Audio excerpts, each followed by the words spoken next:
kawasan Monas. Sejumlah isu seperti halnya kekerasan terhadap perempuan, buruh migran, kesetaraan gender, dan orientasi seksual menjadi fokus dalam gerakan ini. Jelang peringatan Hari Perempuan Internasional pada 8 Maret, sejumlah aktivis dari berbagai yang diikuti oleh ribuan peserta ini mengusung tema Lawan Bersama untuk menyuarakan 10 isu. Berbagai tuntutan seperti menolak rancangan KUHP, percepatan pengesahan RUU penghapusan kekerasan seksual, dan RUU perlindungan pekerja rumah tangga yang berpihak kepada perempuan, serta penyelesaian kasus buruh migran menjadi tuntutan gerakan ini.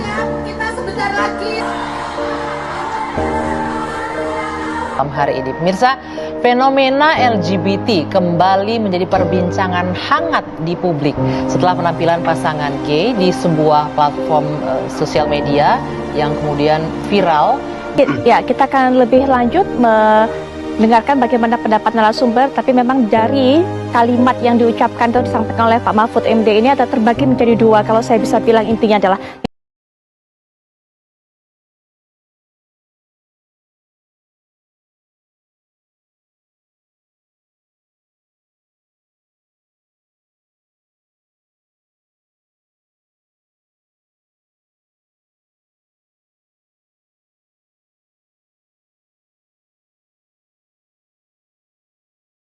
Halo, aku Aida Fikri dengan NIM 25034060251.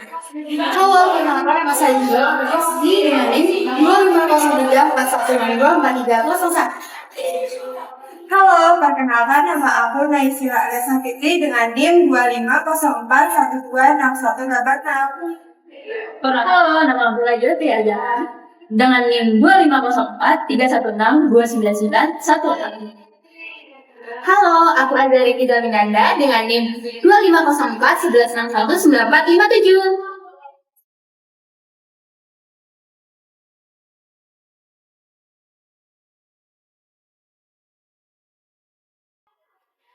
Oke, Assalamualaikum warahmatullahi wabarakatuh. Halo teman-teman semua, kami dari kelompok 7 akan membahas topik yang cukup hangat nih dan sering menjadi perbincangan di kalangan anak muda, yaitu adalah tentang feminisme dan disorientasi seksual.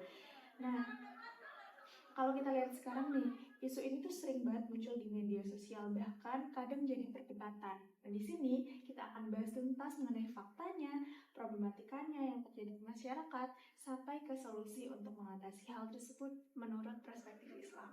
Nah, aku di sini nggak sendiri nih, melainkan bersama teman-teman aku yang akan sharing di sini. Halo. Oke, bisa kita mulai? Bisa. Oke. Gimana nih kabarnya hari ini teman-teman semua? Alhamdulillah baik. Oke. Dan semoga hari ini kita bisa sharing bareng ya, bisa dapat manfaat dan menambah wawasan juga. Oke, langsung aja deh. Aku penasaran banget. Sebenarnya feminisme itu apa sih? Soalnya mungkin bagi kita sendiri itu kurang paham sebenarnya artinya itu apa. Oke, jadi aku mau jawab ya. Jadi, feminisme itu adalah gerakan yang memperjuangkan kesetaraan hak antara perempuan dan laki-laki. Kalau kita lihat dari sejarahnya ya, gerakan ini tuh muncul karena dulu perempuan sering mengalami ketidakadilan, misalnya dalam pendidikan, pekerjaan, atau bahkan dalam kehidupan sosial, seperti itu. Oh, jadi awalnya itu adalah suatu kasus atau fenomena di mana adanya ketidakadilan seperti itu ya? Betul. Oke. Selanjutnya kita geser ke topik kedua. Boleh. Oke.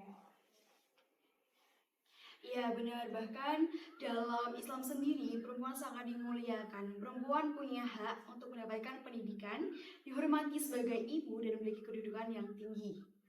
Tapi jadi masalah itu ketika feminisme berkembang terlalu jauh sampai menolak peran kodrati perempuan dan ingin menyamakan semua hal tanpa batas. Jadi awalnya tuh bukan karena hal yang negatif ya, tapi hal yang perlu diperbaiki seperti itu. Nah, kita bisa geser ke topik kedua yang gak kalah sensitif ya, disorientasi seksual. Oke, jadi di sini aku ingin jelasin disorientasi seksual yaitu penyimpangan orientasi seksual dari fitrah manusia. Jadi yang seharusnya tertarik pada lawan jenis, akan tetapi itu malah sebaliknya, dia malah tertarik kepada sesama jenis atau bentuk lainnya. Contohnya seperti homoseksual, lesbian, atau sebagainya. Dalam Islam, hal ini jelas tidak dibenarkan. Bahkan sudah dijelaskan dalam kisah Nabi Lut sebagai peringatan. Dan sepertinya untuk fenomena disorientasi seksual itu kayak malah banyak ya gitu dan semakin populer gitu ya di media sosial. Betul banget tuh. Sekarang karena banyak konten di media sosial yang membahas bahkan mendukung hal tersebut. Misalnya kayak ada influencer yang secara terbuka menanyakan orientasi seksualnya dan mendapatkan banyak dukungan tuh.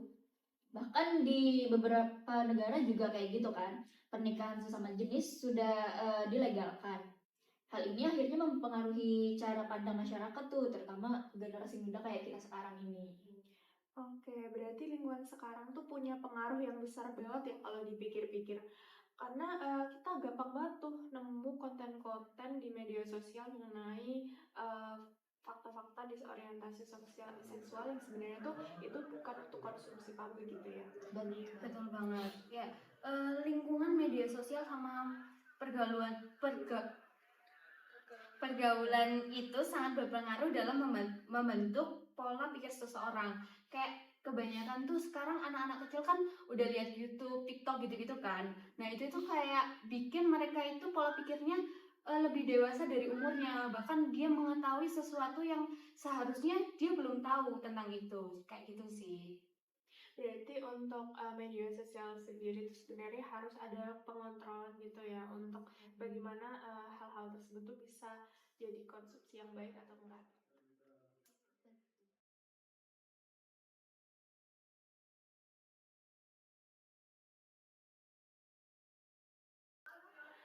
Oke, kita masuk ke bagian kedua nih, yaitu adalah pembahasan mengenai problematika. Nah, dalam fenomena ini, dalam feminisme maksudnya, itu problematika yang di dalam masyarakat tuh muncul di bagian mana sih sebenarnya? Nah, untuk masalah muncul ketika feminisme menjadi ekstrim, misalnya semua hal harus disamakan tanpa melihat perbedaan peran, bahkan ada yang sampai menolak peran sebagai ibu atau istri. Akibatnya muncul konflik antara laki-laki dan perempuan dan keseimbangan dalam keluarga bisa terganggu ketika peran tradisional yang seharusnya saling melengkapi seperti sebagai ibu atau istri dianggap sebagai bentuk penindasan. Hal ini dapat menciptakan ketegangan. Di sisi lain, pendekatan yang terlalu radikal terhadap kesetaraan dapat mengabaikan keunikan dan peran yang berbeda yang masing-masing pihak bawa dalam hubungan dan keluarga. Sebuah pendekatan yang lebih moderat dan berbasis pada kesetaraan dalam menghargai peran masing-masing akan jauh lebih seimbang dan mendukung keharmonisan keluarga. Jadi awalnya itu untuk memperjuangkan keadilan, namun kesannya kayak menyalahi kodrat itu ya, dan kayak malah melawan yang sebenarnya kita tuh punya peran masing-masing seperti itu ya. Iya, benar banget. Karena kalau sudah terlalu jauh, yang tadinya soal kesetaraan bisa berubah jadi persaingan. Padahal dalam Islam, laki-laki dan perempuan itu bukan untuk saling menjatuhkan atau saling melawan, akan tetapi justru saling melengkapi. Jadi menurut aku yang paling penting itu bukan siapa yang lebih unggul, tapi gimana cara keduanya ini bisa saling menghargai dan saling menghormati. Jadi kalau feminisme dipahami secara seimbang, sebenarnya bisa bagus, tapi kalau berlebihan malah bisa bikin salah arah. Ya, sebenarnya kalau dilihat-lihat dan kita perhatikan dari hal tersebut ya, sebenarnya kita tuh cuman harus saling menghargai aja dan memahami peran masing-masing dari perempuan ataupun laki-laki seperti itu. Namun kalau dilihat-lihat nih, kayak gitu tuh malah kesannya kita tuh jadi nggak punya peran diri sendiri gitu nggak sih, dan juga banyak konten-konten di media sosial kayak di TikTok atau Instagram itu yang bikin kita bingung sebenarnya peran wanita dan laki-laki itu tercampur gitu kalau kita lihat ada Pak Sutri yang menerapkan feminisme seperti itu ya.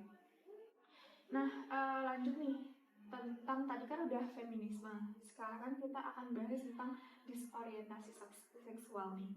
Nah, kalau membahas tentang itu, yang paling terasa dampaknya tuh di bagian mana sih?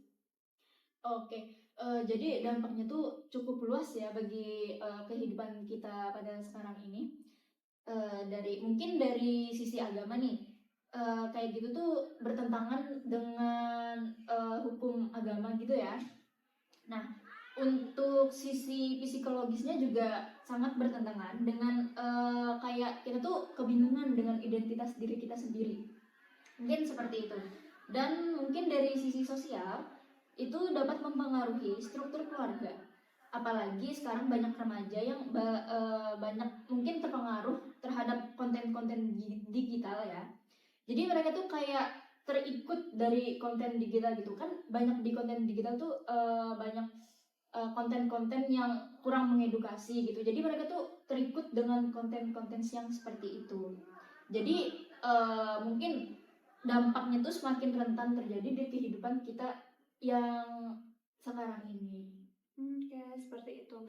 Menarik banget nih, tapi aku pengen lihat dari sudut pandang lain. Soalnya di luar sana kan banyak juga yang punya pandangan yang berbeda gitu ya. Misalnya ada yang bilang feminisme itu penting secara kehidupan modern karena feminisme itu menjunjung kebebasan dari perempuan sepenuhnya. Menurut kalian tuh gimana sih? Jadi menurut aku ya, yang bikin isu ini makin rumit itu karena sekarang banyak informasi yang masuk tanpa filter. Kadang sesuatu yang sebenarnya sensitif itu eh, dengan nilai agama justru dikemas seolah-olah normal atau biasa saja. Padahal itu memberikan dampak yang cukup besar bagi kita ya. Jadi remaja itu butuh banget pendampingan baik dari keluarga, lingkungan, pertemanan, atau pendidikan agama. Supaya mereka nggak cuma ikut-ikutan tren, tapi juga paham mana yang sesuai dengan nilai Islam dan mana yang tidak. Nah, aku setuju banget nih soal hak perempuan. Tapi menurut aku tetap harus ada batas. Karena terlalu bebas tanpa aturan justru bisa kehilangan arah. Dalam Islam, kebebasan itu tetap ada, tapi tidak lepas dari nilai dan aturan. Islam mengajarkan bahwa kebebasan berhak dimiliki oleh setiap individu. Namun, kebebasan tersebut harus dijalankan dalam kerangka syariat agar tidak menyesatkan dan tetap menjaga keharmonisan sosial serta keluarga. Oke, berarti di sini ada perbedaan ya antara kebebasan yang terarah dan juga kebebasan penuh. Dan tentunya kita sebagai generasi muda tuh harus bisa memilih ya teman-teman bahwa kebebasan itu tidak berarti kita bisa sepenuhnya untuk mengambil alih, tapi harus tetap sesuai dengan arah dan juga syariat Islam seperti itu ya. Oke, izin nambahin ya. Kalau kita balik lagi ke feminisme itu tujuannya itu kan memperjuangkan kesetaraan ya. Sebenarnya masih ada hal-hal di masyarakat itu yang justru menunjukkan kalau kesetaraan itu belum sepenuhnya tercapai gitu. Misalnya masih banyak yang menganggap kalau urusan rumah tangga itu sepenuhnya tugas perempuan, kayak masak, nyapu, ngepel itu kayak banyak laki-laki di luar sana itu yang kayak ya itu kan tugas perempuan gitu. Kayak laki-laki tuh tugasnya ya cari uang, kerja, habis itu pulang rumah sudah bersih, seperti itu kan. Padahal kalau dipikir-pikir tuh ya, itu kan bukan soal perempuan atau laki-laki, tapi itu lebih ke tanggung jawab bersama dalam keluarga. Dalam Islam pun Rasulullah juga memberikan contoh juga untuk membantu pekerjaan rumah tangga. Jadi menurut aku di sini kelihatan kalau sebenarnya itu Islam udah mengajarkan tentang keseimbangan. Tapi kadang emang cara pandang masyarakat sendiri yang belum sesuai gitu. Oke, jadi seharusnya tuh dalam perspektif Islam itu tuh harus menjadi kesetaraan ya, bukan menjadi persaingan gitu ya. Gitu. Oke.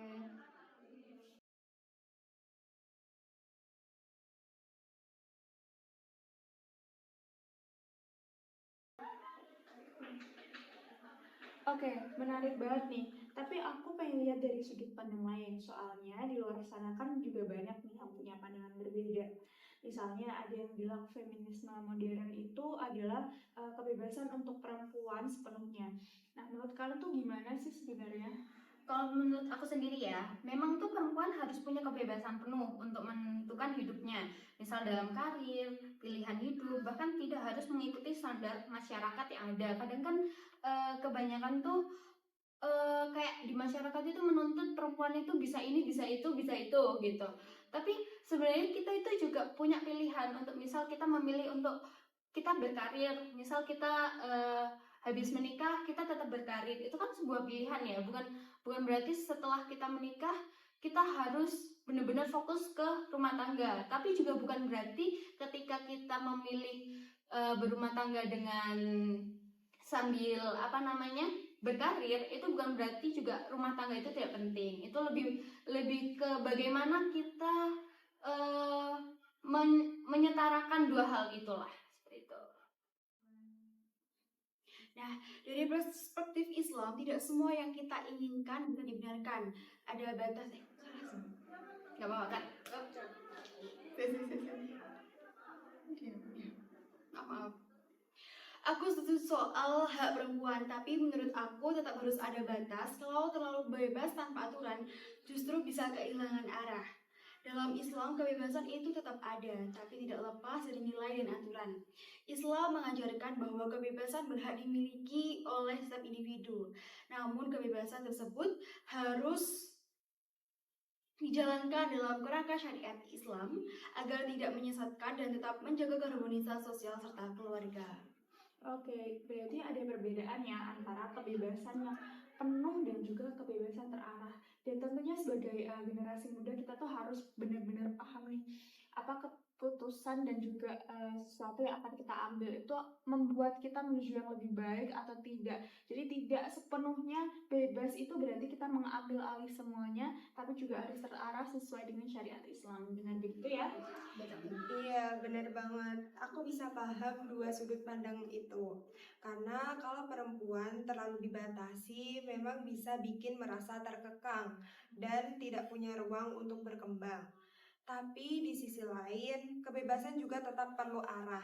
Menurut aku, yang paling penting itu perempuan bisa berkembang, punya pendidikan, punya suara, dan bisa menentukan pilihan hidupnya, tapi tetap nggak lepas dari nilai yang baik. Jadi intinya bukan soal bebas sebebas-bebasnya, tapi bebas dengan tanggung jawab. Betul banget tuh. Tapi kalau terlalu bebas juga menimbulkan masalah baru nantinya kan ya. Jadi kita tuh bebas tapi bukan berarti bebas gitu. Bebas tapi yang teratur gitu, yang paham dengan aturan syariat Islam misalnya kayak gitu. Jadi yang penting untuk feminisme itu adalah keseimbangan. Seperti itu. Oke, intinya tuh keseimbangan dan bagaimana kita itu memahami gitu ya apa yang perlu kita jalankan sesuai dengan peran kita masing-masing. Intinya seperti itu ya. Oke, terima kasih atas penjelasannya dari feminisme. Sekarang kita lanjut ke bahasan yang satunya lagi, yaitu gak kalah penting tentang disorientasi seksual. Ada juga yang bilang itu kan hak individu, mirip-mirip nih dengan feminisme di mana wanita dan juga laki-laki itu setara. Nah, di sini tapi kan juga ada disorientasi seksual di mana orang itu juga berhak punya pilihan atas seksualitasnya mereka masing-masing. Menurut kalian tuh gimana sih? Kalau dari sudut pandang umum ya, memang banyak yang menganggap itu bagian dari hak asasi manusia. Jadi tidak boleh diatur. Tapi kan itu juga tergantung dari kitanya sendiri kan. Jadi kalau dibilang itu termasuk dari hak individu itu betul. Tapi tidak juga dengan itu kita bisa melakukan disorientasi seksual itu secara bebas begitu. Kalau menurut aku dari perspektif Islam, tidak semua yang kita inginkan bisa dibenarkan. Ada batasan yang harus diikuti karena hidup kita tidak hanya berdasarkan keinginan, tetapi juga aturan Allah Subhanahu wa taala. Islam mengajarkan bahwa meski peran laki-laki dan perempuan berbeda, keduanya saling melengkapi dan harus dihargai. Keputusan hidup tetap harus sesuai dengan syariat dan menjaga keseimbangan serta keharmonisan dalam keluarga dan masyarakat. Oke, seperti itu. Jadi tuh sebenarnya ini tuh berbenturan antara kebebasan individu dan juga nilai agama yang tentunya dari kebebasan individu itu juga harus disesuaikan sama nilai-nilai agama. Kurang lebih seperti itu ya. Iya, betul sekali. Iya, makanya isu ini jadi lebih sensitif dan sering banget diperdebatkan nih di kalangan-kalangan remaja. Karena cara pandang setiap orang itu kan berbeda-beda ya. Kalau dari perspektif Islam, tentunya yang dijadikan pedoman utama adalah ajaran agama. Tapi menurut aku, saat membahas isu seperti ini, kita juga tetap harus bijak dalam menyampaikan pendapat kita. Artinya kita bisa tetap tegas pada nilai agama, tapi penyampaiannya juga harus dengan cara yang baik, sopan, dan gak merendahkan orang lain. Jadi diskusinya tetap sehat. Begitu. Oke, jadi dari narasumber-narasumber ini itu lebih condong ke arah suatu kebebasan dan juga penyetaraan hak itu tetap terarah dengan perspektif Islam gitu ya.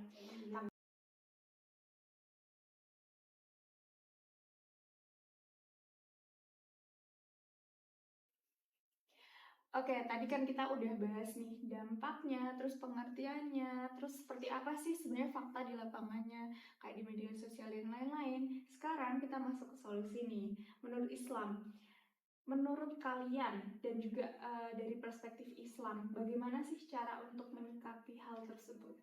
Oke, jadi di dalam Islam itu sendiri sebenarnya sudah memberikan solusi yang seimbang. Perempuan diberikan hak yang adil dan dimuliakan, tetapi tetap dalam batasan yang sesuai dengan kodratnya. Jadi tidak perlu mengikuti konsep yang kayak ekstrim gitu.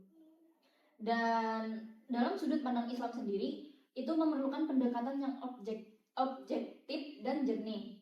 Islam memiliki prinsip keadilan yang kuat.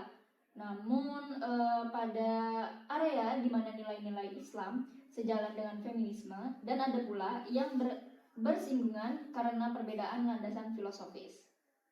Banyak nilai utama dalam feminisme yang sebenarnya sudah menjadi inti ajaran Islam sejak abad ke-7. Kita bisa menyikapi poin-poin ini dengan dukungan penuh, misalnya dengan hak pendidikan, hak ekonomi, perlindungan dari kekerasan, ataupun penghapusan objektifikasi. Islam memandang perempuan sebagai manusia yang utuh. Jadi seperti itu. Oke, nah itu tadi kan bahas tentang solusi dari feminisme. Kalau disorientasi seksual itu gimana sih cara nyikapinya? Menurut aku ya, dengan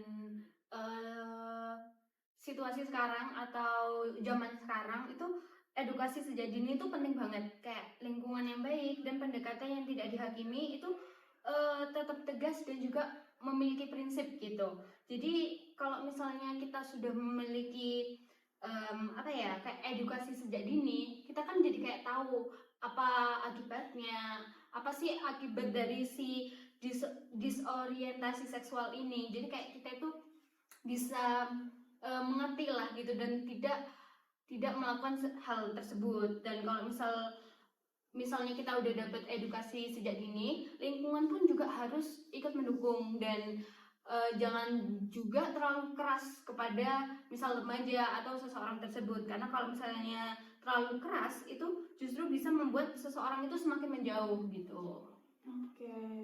Oke nih, kita udah lihat solusi dari feminisme ataupun disorientasi seksual. Tapi kan kita mahasiswa nih, jadi dari mahasiswa sendiri nih, sebenarnya apa sih yang bisa kita lakukan? Nah, sebagai mahasiswa sendiri, yang kita lakukan yaitu kita harus kritis terhadap informasi, tidak mudah ikut tren, dan memperkuat pemahaman agama. Selain itu, kita juga harus tetap menghargai orang lain, tapi tidak ikut membenarkan hal yang bertentangan dengan nilai kita. Kita harus menjaga prinsip, sebab dalam hidup banyak hal yang bisa mengalihkan fokus kita dari kebenaran. Tapi tetap bersikap bijaksana dan tidak menilai orang hanya dari sudut pandang. Dalam menghargai perbedaan, kita tetap berdiri teguh pada keyakinan kita. Oke, jadi kita harus kritis gitu ya. Betul sekali. Ini kita cukup belum? Enggak, langsung closing aja wis, enggak usah. Iya, langsung closing aja. Iya, 1, 2, 3. Oke, dari pembahasan solusi tadi nih, jadi kita tuh sebenarnya harus jadi mahasiswa yang kritis, harus menjadi masyarakat yang melek, dan juga harus mengetahui nih sebenarnya kebebasan itu dapat diartikan seperti apa, dan juga tetap selaras dalam perspektif Islam seperti itu ya. Betul. Oke, dari pembahasan ini itu kan benar-benar kompleks banget, dan juga tentang feminisme dan juga disorientasi seksual itu sebenarnya harus kita pahami dengan seperti apa.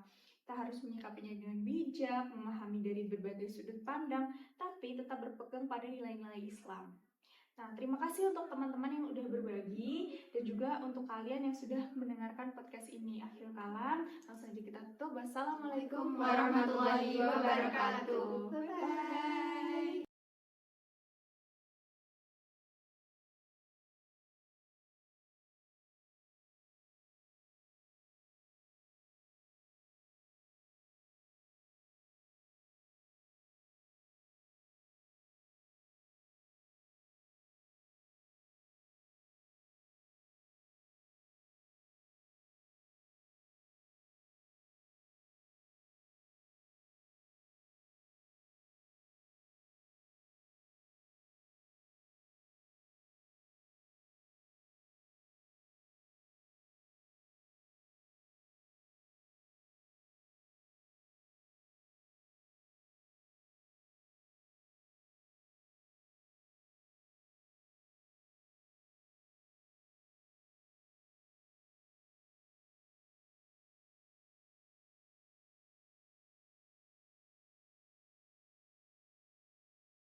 Behind the scene. Itu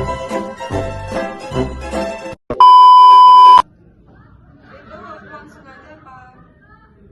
Terserah. Cut dulu ya nanti biar nggak ini.